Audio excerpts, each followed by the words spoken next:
Assalamualaikum warahmatullahi wabarakatuh. Pada sesi kali ini kita akan belajar ya bagaimana menggunakan Spada Univet ya.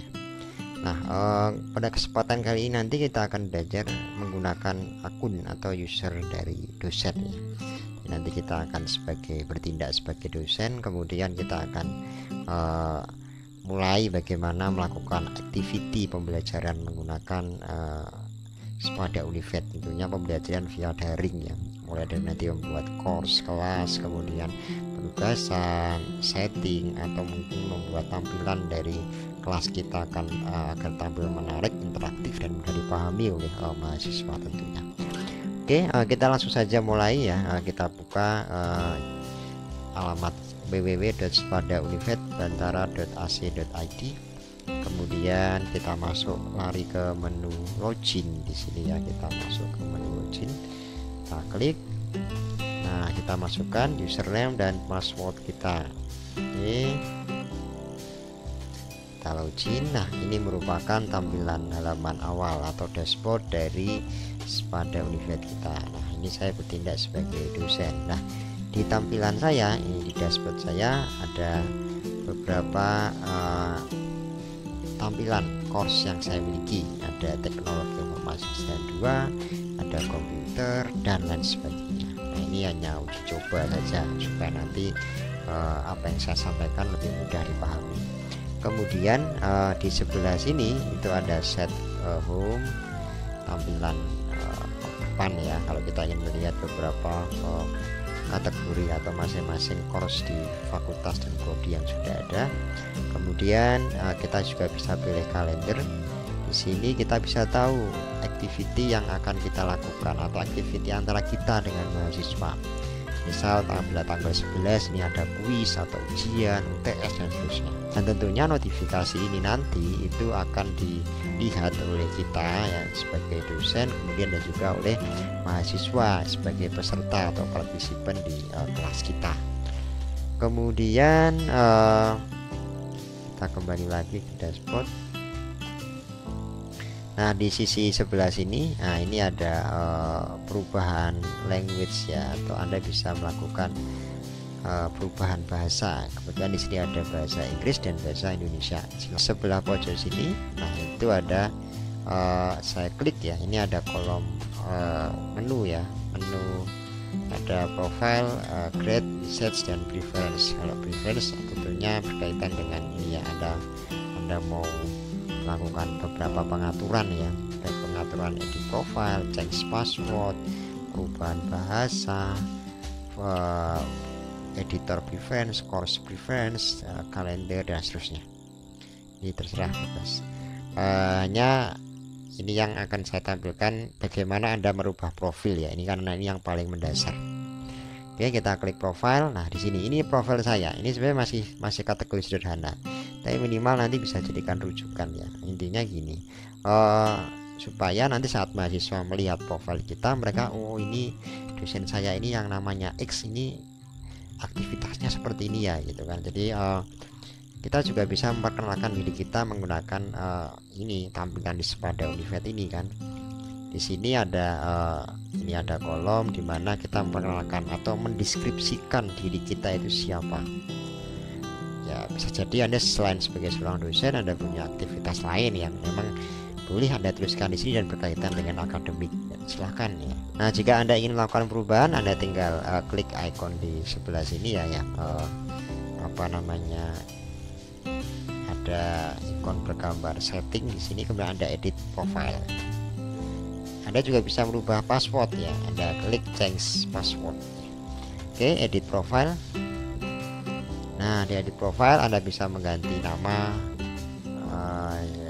kemudian email bisa Anda tampilkan, nanti Anda ganti ya. Kemudian kota, negara, time zone, dan seterusnya. Ini deskripsi diri Anda tampilkan di sini. Kemudian Anda juga bisa menampilkan profile picture-nya. Kemudian ya bisa Anda ya, kalau Anda misal mau menambahkan di sini ada first name, surname, middle name, dan terserah. Ini interest untuk tag. Kemudian ini opsional, kalau Anda punya alamat website Anda bisa Anda tampilkan. user ID Skype, kemudian alamat telepon, nama institusi, alamat rumah dan seterusnya. Kalau sudah, Anda bisa klik update profile ya. Silakan klik. Oke, saya kembali lagi. Nah, kemudian ini di sebelah sini ada customize page. Anda bisa tambahkan di sini. Nah, saya klik customize page. Nah, ini. Nah, ketika tombolnya sudah berubah seperti ini berarti sudah bisa kita edit. Oke, misal ini nih learning plan. Nah, ini ada di atas, saya pindah di bawah. Nah, ini bisa, tinggal saya klik drag, saya pindah. Di sisi sebelah sini pun juga sama. Ini timeline ya. Timeline itu adalah activity Anda nanti, misal jadwal untuk kuis, ujian atau apa, itu nanti kan akan tampil di sini ya. Ini kan mau Anda rubah di bagian paling bawah ya bisa, tinggal digeser. Kemudian kalender ini saya mau ganti di atas ya, silakan saya geser ke bawah atas. Nah, ini bisa ya. Atau Anda mau menambahkan isian di sini, silakan Anda tinggal lari ke sebelah sini. Di sini ada tombol add block ya, add block. Nah, tinggal saya klik di sini. Anda bisa tambahkan menu administration, menu komen atau komentar ya, menu course, global search atau pencarian ya. Kemudian Anda bisa masukkan HTML bagi Anda yang sedikit paham tentang bahasa pemrograman ya, let's announcement, let's bandits, kemudian user login, user ini navigation dan seterusnya. Jadi Anda bisa menambahkan menu-menu tertentu di sini. Nah, ini saya tambahkan.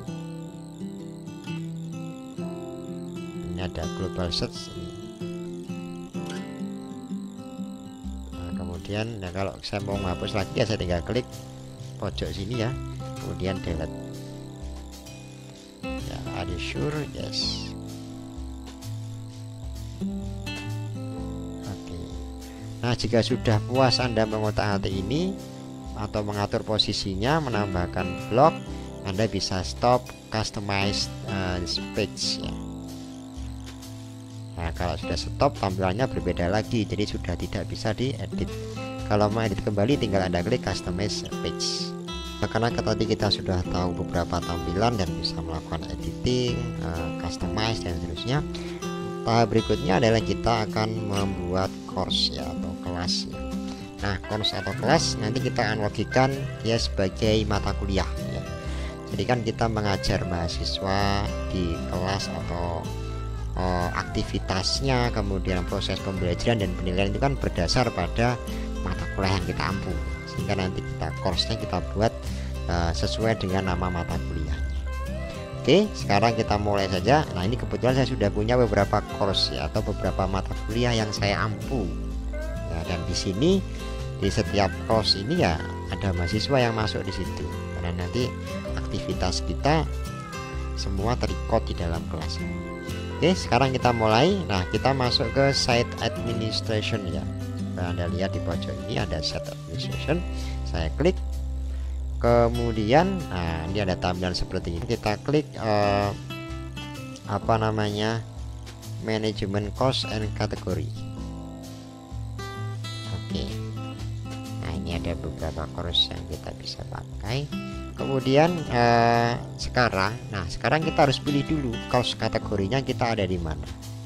Nah, karena saya ini kan dosen di Fakultas Kesehatan Masyarakat ya, berarti course kategorinya saya langsung klik ini tombol plus di FKM. Oke.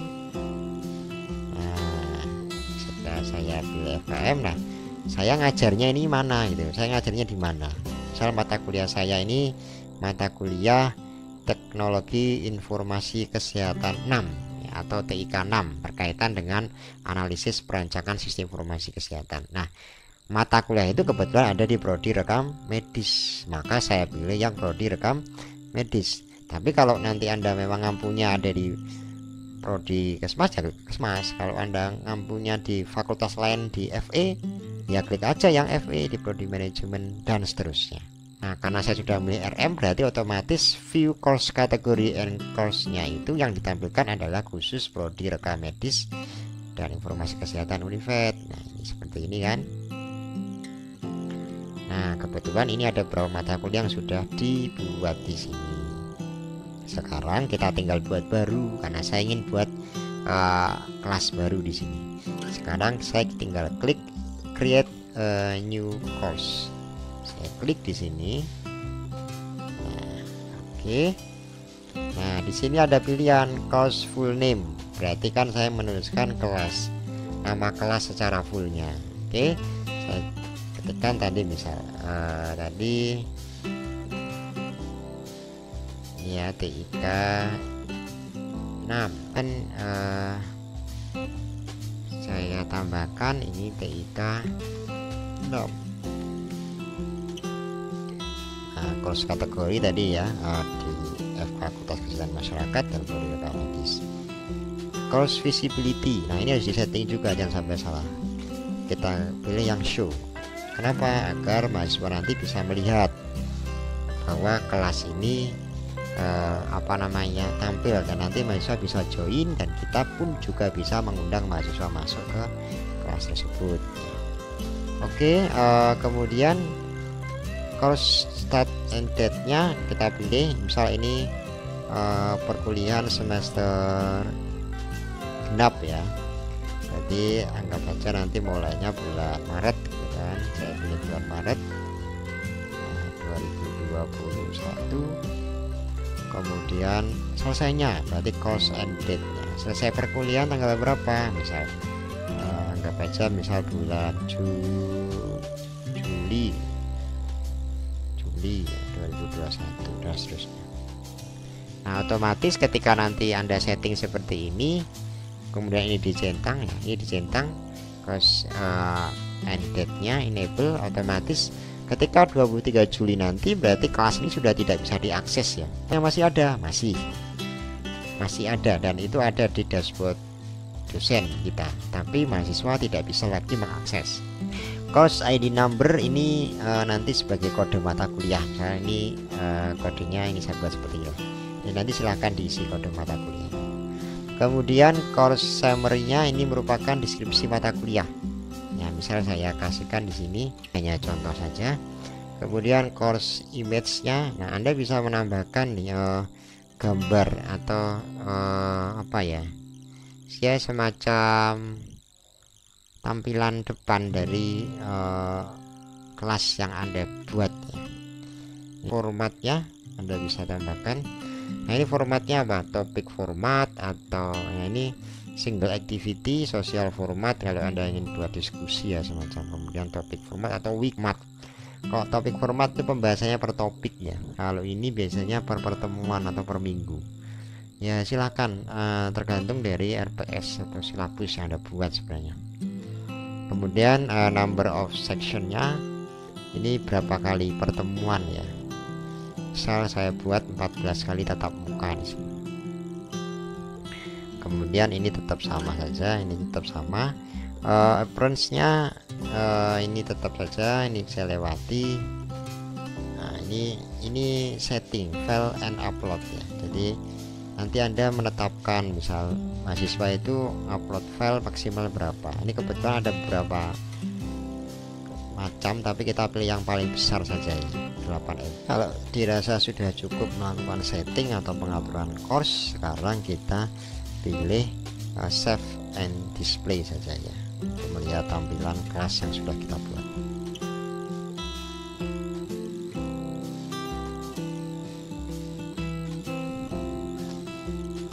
Oke, ini tampilan kelas yang baru saja tadi kita buat ya, TIK 6 analisis perancangan dan evaluasi sistem informasi kesehatan.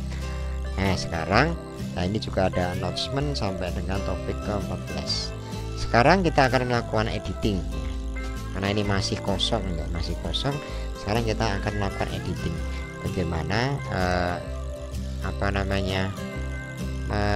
menambahkan beberapa informasi dan juga misal kuis atau penugasan di course yang kita punya.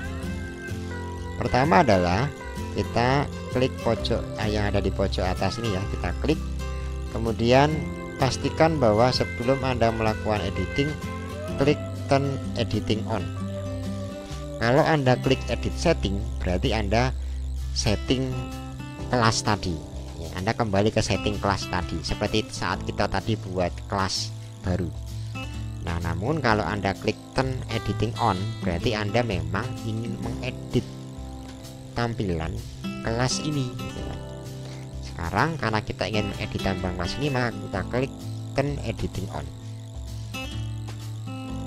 Nah, otomatis tampilannya jadi berubah.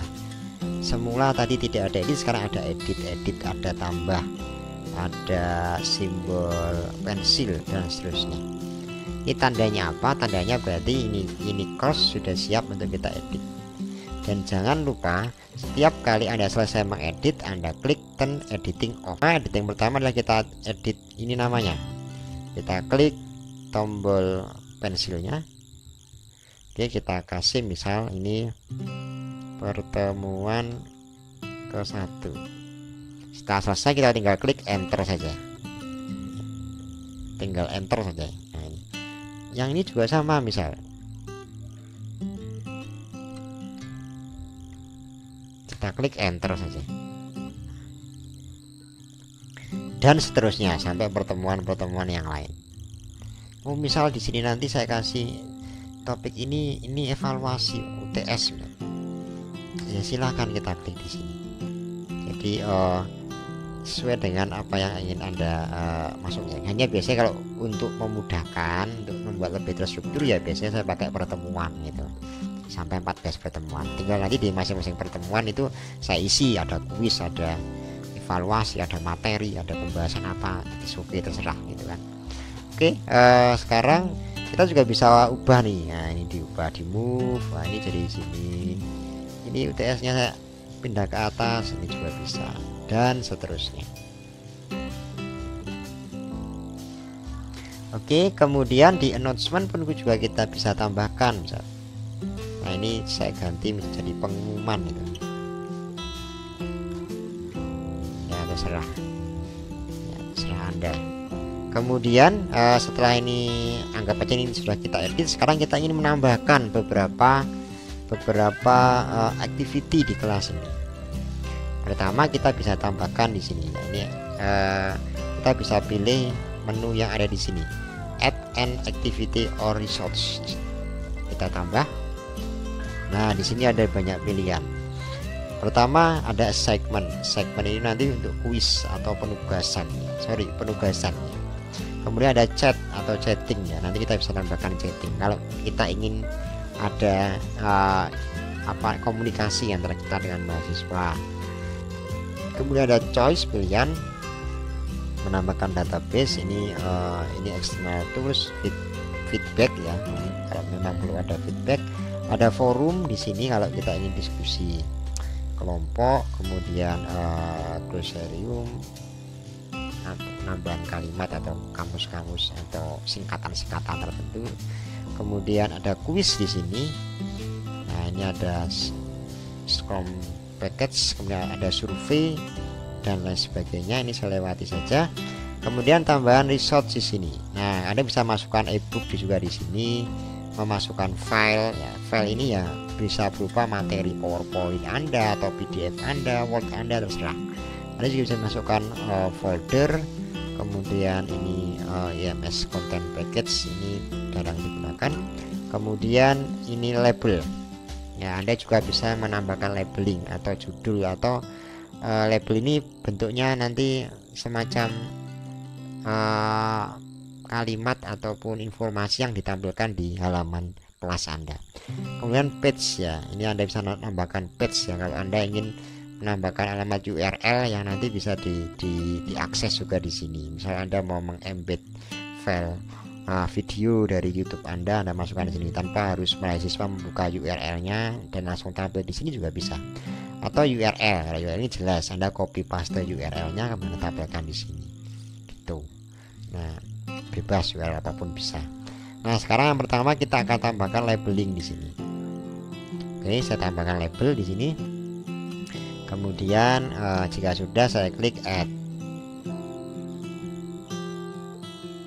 Misal di label ini ya saya kasih sedikit inilah, misal kata-kata gitu kan. Oke, jika sudah, saya klik save and return to course. Nah, di sini kan ada ini, halo selamat datang di kelas 36 saat belajar dan seterusnya. Ini contoh kalau Anda ingin menambahkan kalimat. Ada berikutnya, sekarang kita akan menambahkan yang lain kan. Add an activity resource. Saya pilih lagi di sini. Pastikan setiap kali Anda ingin menambahkan activity, mau penugasan, mau kuis, mau apapun, ya klik activity resource. Nah, tempatnya dia di mana ya? Kalau Anda menempatkan dia ada di pertemuan pertama, ya nanti berarti add activity resource-nya di pertemuan pertama. Kalau menempatkan kuis atau tugas di pertemuan kedua, ya activity resource-nya di pertemuan kedua. Ya tergantung dari, karena ini setiap topik punya add and activity resource-nya. Oke, misalnya saya tambahkan, saya ingin membuat assignment atau penugasan. Oke, kemudian saya klik add.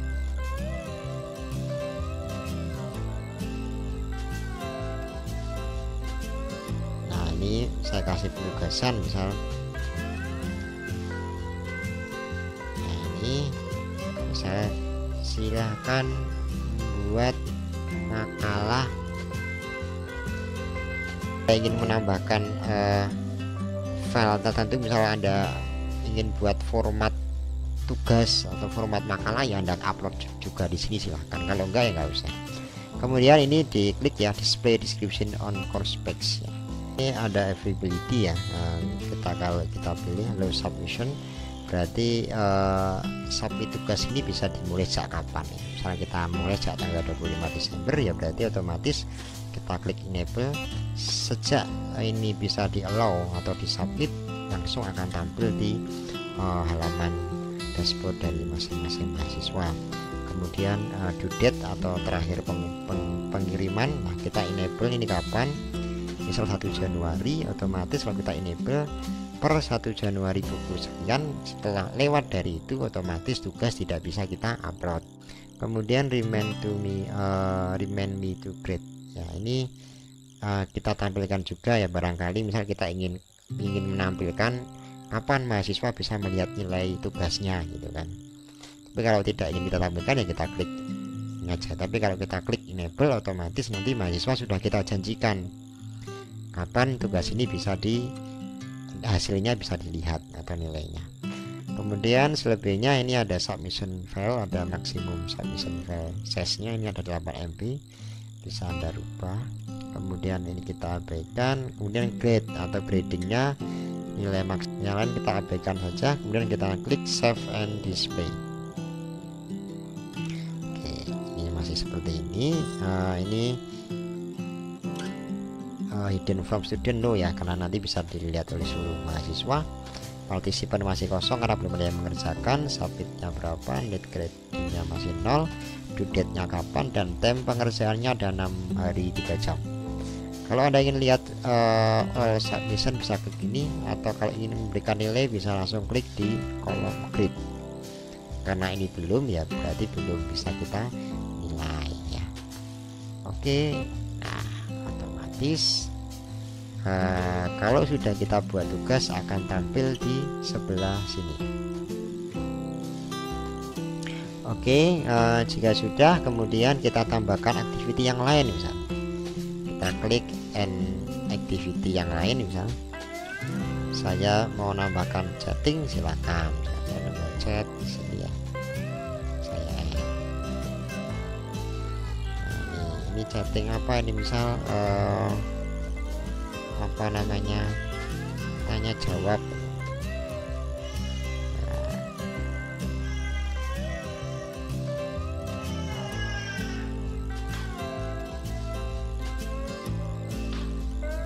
Ini misal ya. Kalau sudah, saya klik save and display.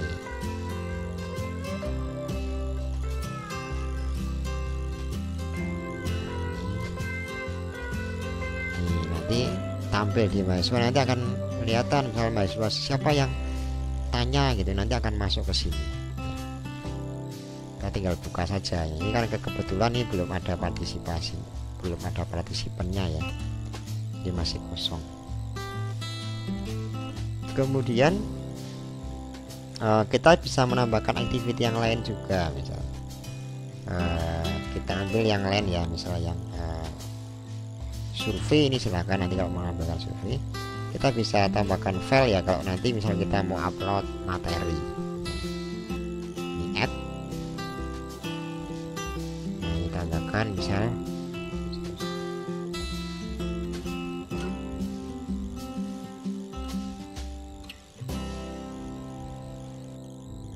sudah, saya save and display.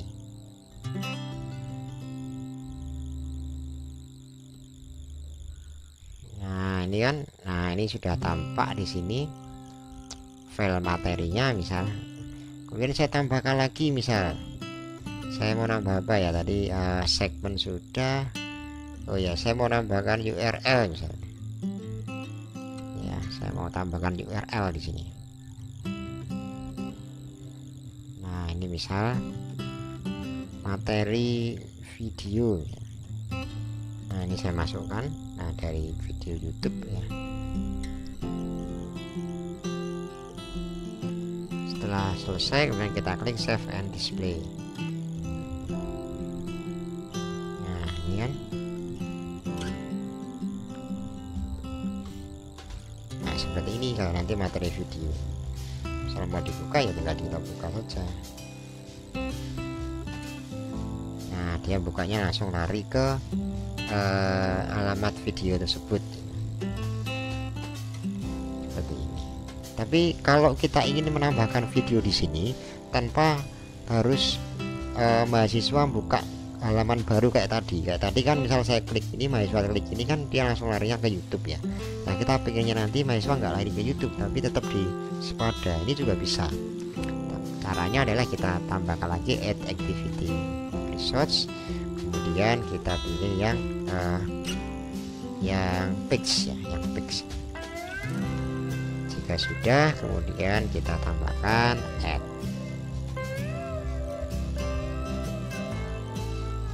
Nah misal ini ada video. Sekarang kita masuk ke page kontennya, kita tinggal isi page kontennya. Sekarang kita klik yang ada di sini, ada entry ya. Ini head and show, kita show aja. Kemudian kita pilih yang ini, nah, HTML, karena kita kepinginnya kita itu menampilkan video di sini tanpa harus klik URL kemudian lari ke YouTube. Kita pilih di sini. Sudah seperti ini, sekarang tinggal kita isikan. Nah cara isinya bagaimana? Nah sekarang kita pilih dulu video yang akan kita gunakan. Misal saya pilih video ini. Oke, ini video saya pilih, mau saya embed ke Spada tadi. Oke, sekarang kita tinggal klik share di sini. Oke, kemudian kalau kita klik ini kan kita klik URL. Nah, kita mau embed, berarti kita klik yang embed ini. Atau biasanya kalau bahasa Indonesia tautkan ya. Kita klik embed. Nah, di sini ada HTML-nya. Kemudian kita blok semua, kita copy, kita lari ke sini. Kita paste di sini. Oke, sudah tampil di sini. Kemudian kalau sudah semua kita save and display. Nah otomatis videonya langsung di sini, tidak perlu nanti lari ke YouTube. Nah seperti ini. Kita juga bisa menambahkan aktivitas yang lain ya. Kita tinggal klik aja, misal saya tambahkan aktivitas yang lain. Nah tadi sudah, ini sudah, ini sudah. Kita masuk ke quiz ya. Kita masuk ke activity quiz. Nah, kita bisa menambahkan quiz juga di sini misal. Nah, kita klik add di sini.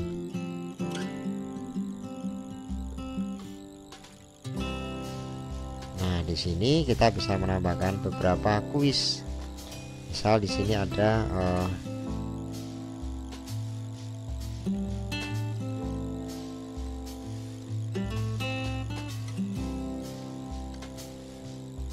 titik-titik itu kan,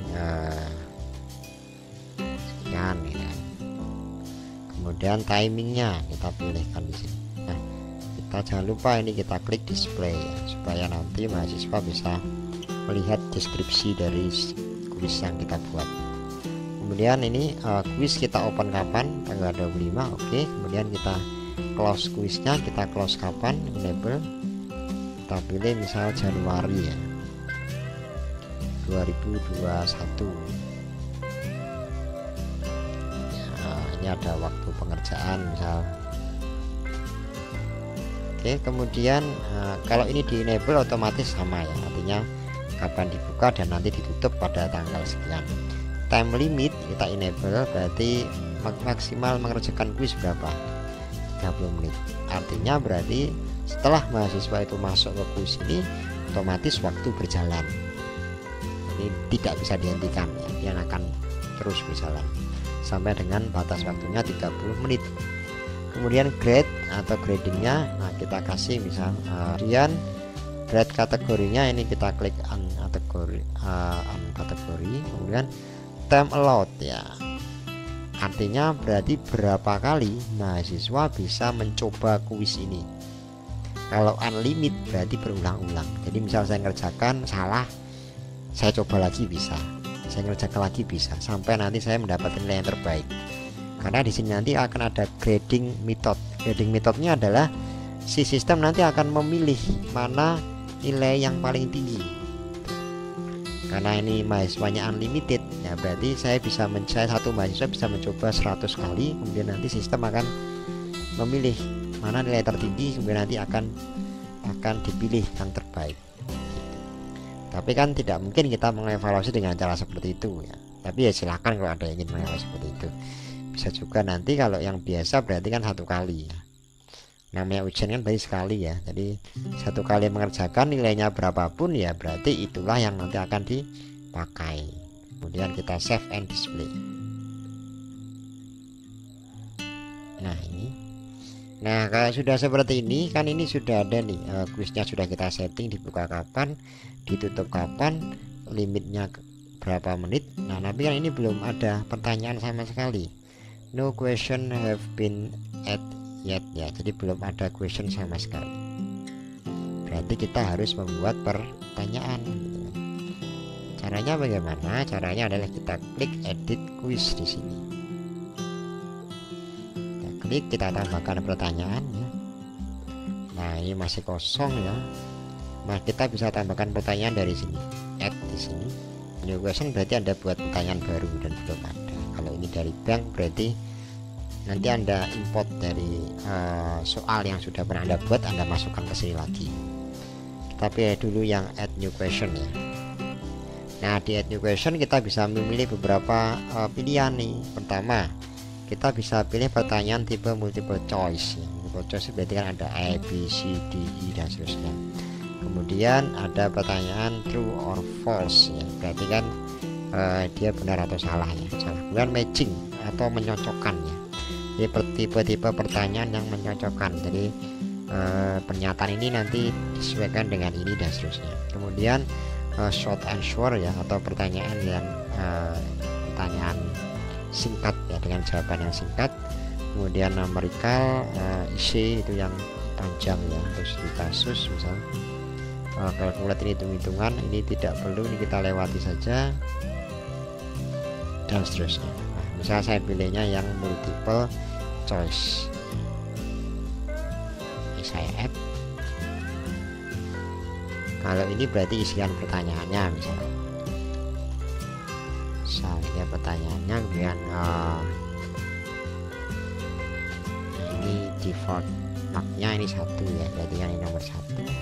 Ini tidak perlu, ID number ini juga tidak usah, nggak apa-apa. Kemudian ini Anda klik ya, misalnya shuffle the choice ya, berarti diacak. Tapi kalau enggak ya berarti nggak usah, otomatis nanti urut ya, A apa, B apa, C apa dan seterusnya. Kalau yang paling benar berarti saya pilih grade-nya adalah 100. Tuh, berarti jawaban dari pertanyaan saya itu yang paling benar adalah, prototyping 100. sementara yang lain berarti none atau artinya nol. Tapi bisa juga Anda nanti menerapkan misalnya kalau orang menjawab pertanyaannya salah berarti di minus ya. Minus berapa misalnya, oh ini kalau salah minus 20, atau kalau enggak ya tetap non saja. Kalau non itu berarti artinya kalau salah ya nol gitu kan. Kalau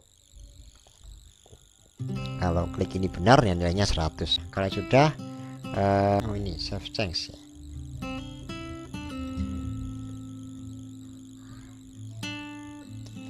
Oke, nah ini saya sudah punya satu soal ya.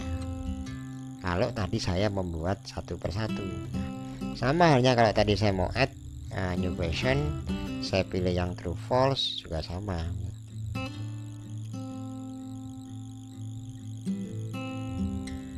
Nah, ini saya tinggal pilih buat pertanyaan di sini, kemudian nanti feedback respon ya, yang true berarti yang benar yang mana, yang salah yang mana. Karena kan ini jawaban dari pertanyaan ini adalah true or false ya. Nah ini kalau saya memasukkan secara manual. Tapi kalau saya ingin ngambil dari from question bank, berarti kan dari bank soal saya itu kan, saya tinggal klik from question bank, tinggal pilih di sini. Tapi kalau kita memang belum ada ya memang tidak akan tampil ya. Jadi kalau nanti sudah ada kita tinggal tambahkan di bank soal kita. Karena ini memang kelas ini baru saya buat dan masih kosong ya, otomatis belum bisa ditambahkan soal dari bank soal karena bank soal saya di mata kuliah ini masih kosong. Kemudian berikutnya kita juga bisa menambahkan ya, menambahkan kuis dari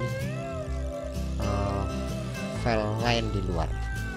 Jadi nanti kita sudah buat format kuisnya, kemudian kita tinggal import kuis ini di sistem kita.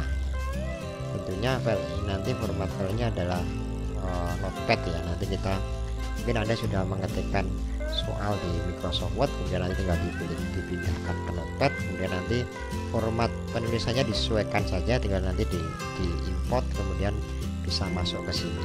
Ini hanya bisa untuk format multiple choice ya, atau pilihan ganda. Selain itu memang belum bisa. Ini merupakan format kuisnya seperti ini.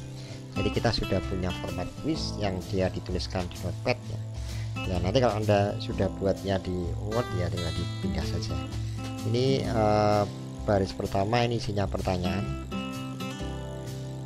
Berikutnya ini adalah jawaban ya. Jawaban D, jawaban C, jawaban D, dan jawaban E. Kemudian diakhiri dengan answer D. Nantinya berarti jawaban yang paling benar adalah D. Dan formatnya tidak perlu Anda kasih number ya, seperti ini ya, jangan tidak dirubah-rubah. Oke, cara importnya seperti ini. Jadi nanti kita tinggal masuk ke halaman ini ya, halaman kuis kita tadi, kemudian kita klik di sini. Nah, kita pilih yang paling bawah ada menu import ya. Kita pilih import, kemudian file format kita pilih yang icon format, kemudian kita bisa ambil choose file atau drop and drag file.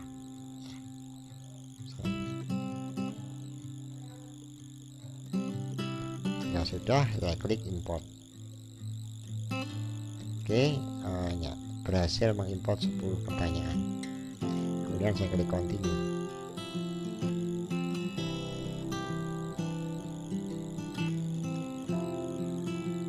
Jadi bagi Anda yang membuat pertanyaan multiple choice dan tidak mau susah-susah harus buat satu soal di sini ya, Anda bisa ketikkan dulu kemudian nanti dimasukkan di format notepad tadi, tinggal nanti diimport saja.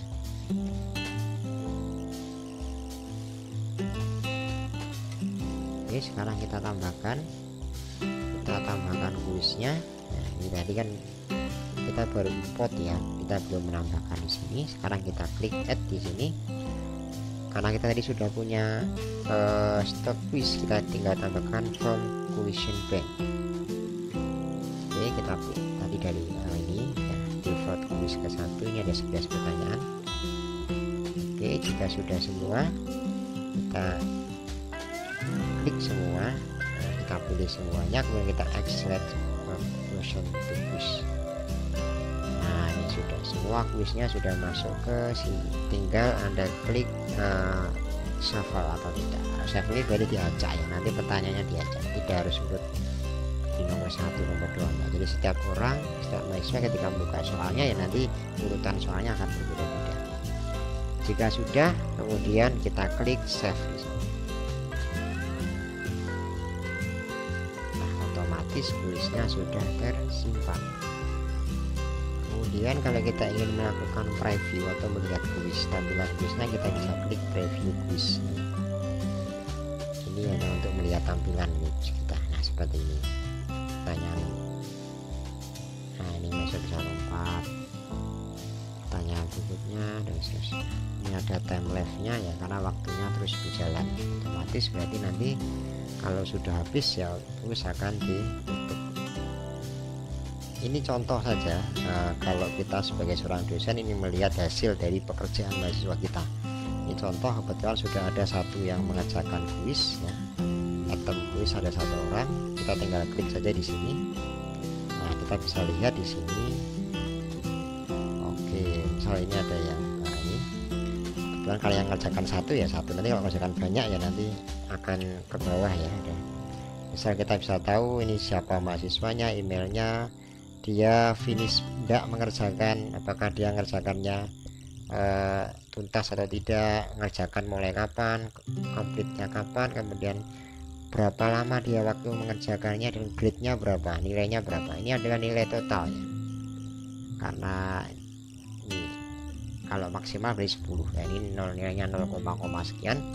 Kemudian pertanyaan yang dia jawab yang benar yang mana, question berapa. Ini kebetulan karena dia hanya benar di jawaban atau pertanyaan ke nomor 30 saja, selain itu dia salah. Nah, kita bisa melihat nih, oh ternyata mahasiswa ini memang hanya bisa mengerjakan 1 pertanyaan saja. Nah, seperti ini. Kemudian reportnya bisa juga kita download di sini via Excel atau CSV. Kalau sudah, kita klik download. Ini merupakan nilai total ya. Kalau ini adalah nilai per pertanyaan. Ada key 1 berarti question 1, key 2 question 2 dan seterusnya. Kalau grade ini berarti nilai totalnya. Kebetulan nilai total dia hanya bisa menjawab 1 pertanyaan, berarti nilainya ya 0,33. Kemudian overall average ini adalah rata-rata kelas. Dan nanti ada nilai masing-masing mahasiswa, ada juga nilai rata-rata kelas. Berikutnya kita akan belajar bagaimana cara merestore ya, atau membackup format kelas yang sudah kita miliki, supaya apa, supaya nanti bisa kita gunakan di kelas yang lain. Sebenarnya itu mempermudah kita. Contoh ini, tadi kan saya sudah punya kelas TIK ini kan. Nah, ini kan kelas ini kan masih sepi ya, masih sepi itu masih dalam arti ya format-formatnya masih kosong. Masa ya saya harus menambahkan 1 persatu,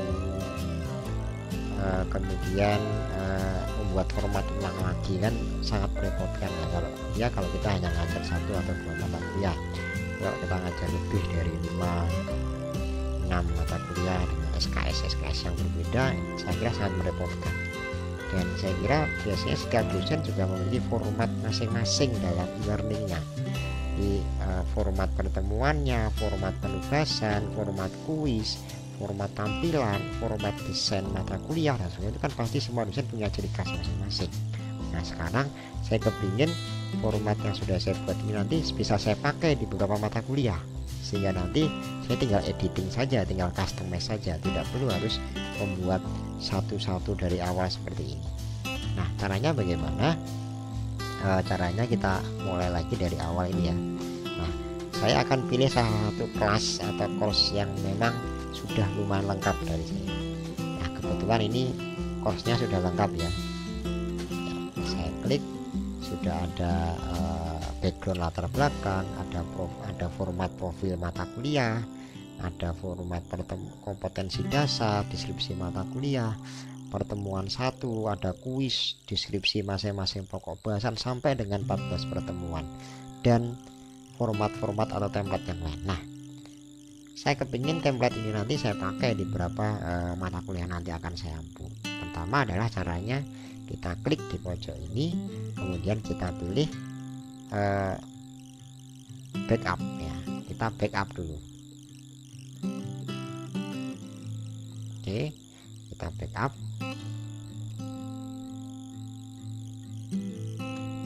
Nah, ini kita biarkan, kemudian saya klik next. Ini masih seperti ini ya. Oke, ini semua saya pilih, kemudian saya klik next lagi. Nah, file namanya seperti ini. Nah, saya perform backup. Nah, ini kan prosesnya berjalan, artinya format ini nanti saya sudah backup. Backupnya di mana? Di bawah ini. Nah, ini setiap kali saya membackup ada di sini, bisa saya restart, bisa langsung saya download. Oke, nah saya download. Kalau mau Anda download ya tinggal Anda download saja gitu. Nah, setelah itu baru nanti saya akan menerapkan tema ini nanti ke tadi, ke apa namanya, kelas yang baru saya buat tadi di kelas TIK ini ya. Kemudian sekarang kita akan coba untuk tadi memakai template format dari TIK 2 ini ke TIK 6. Caranya bagaimana? Tetap kita buka tadi ya di TIK 2, karena ini nanti akan kita alihkan ke, atau kita copy ya formatnya ke TIK 6. Caranya adalah kita klik menu restore.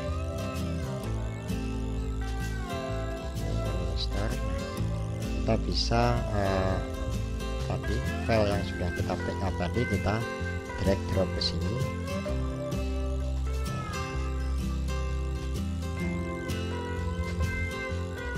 Atau sebenarnya kita bisa langsung klik yang menu restore di sini, karena kan otomatis sebenarnya format template-nya masih ada di sini ya. Kecuali kalau memang ini digunakan oleh dosen lain atau akun dari dosen lain. Kalau saya ingin memberikan format saya kepada dosen lain untuk digunakan ya nanti pakainya yang ini, diupload dulu gitu kan. Tapi kalau saya sudah punya, saya bisa pilih yang klik restore saja, sama saja ya. Saya klik restore. Nah, seperti ini ya, saya klik lagi continue. Nah, ini tetap restore Lukas. Kemudian saya pilih yang ini TIK 6. Kenapa saya karena tujuan saya adalah ini nanti akan saya kopikan ke dalam kelas TIK 6. Kemudian saya klik continue, saya klik next lagi, next, perform restore.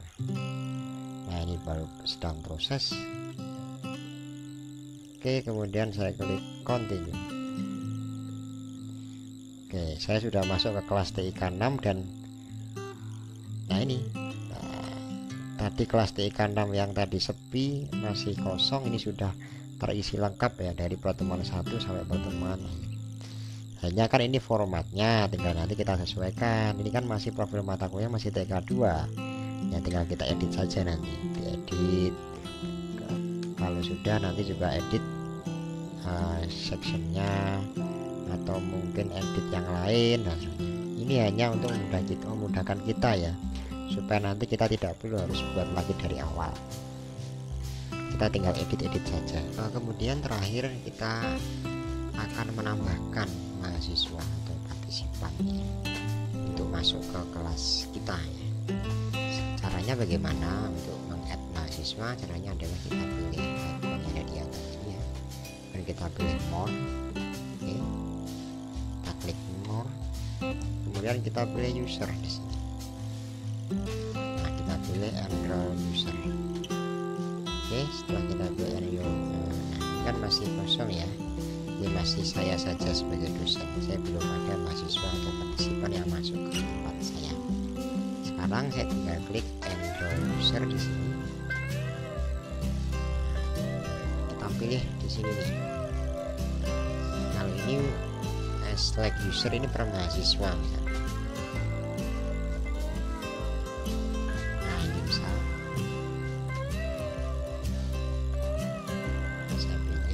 atau saya langsung pilih yang misal saya pilih satu-satu nih, saya masukkan di sini 1, 2, 3, kemudian tidak mungkin ya kalau mahasiswanya banyak kan nggak boleh satu persatu, jadi saya langsung inputkan via cohort. Saya pilih cohortnya saja, saya select cohort, saya search di sini 522 ini kode prodi ya, berarti kan ini kode prodi rekam medis ya, karena ini kan berarti mata kuliah di kelas ya, di prodi rekam medis. Kemudian saya pilih yang angkatan 2018 karena memang mata kuliah ini dipakai oleh angkatan 2018 atau mungkin yang sekarang semester 5 misalnya. Oke, saya pilih ini.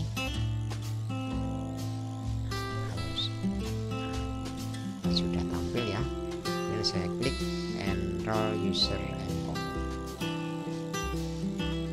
Otomatis semua mahasiswa angkatan 18 di prodi rekam medis masuk ke kelas saya karena kebetulan mereka juga mengambil mata kuliah TIK 6. Saya kira itu, dan otomatis nanti di masing-masing berandanya mahasiswa akan muncul mata kuliah TIK 6. Dan setiap kali ada penugasan, assignment ataupun kuis atau perintah apapun dari saya, langsung juga masuk ke beranda mereka, sehingga mereka nanti bisa mengerjakan dan melaksanakan tugas, dan juga proses pembelajaran bisa berjalan. Saya kira itu tadi sesi tutorial tentang Spada Univet ya, bagaimana menggunakan Spada Univet sebagai seorang dosen, mulai dari step by step tadi yang sudah saya sampaikan. Selamat mencoba. Saya akhiri, wassalamualaikum warahmatullahi wabarakatuh.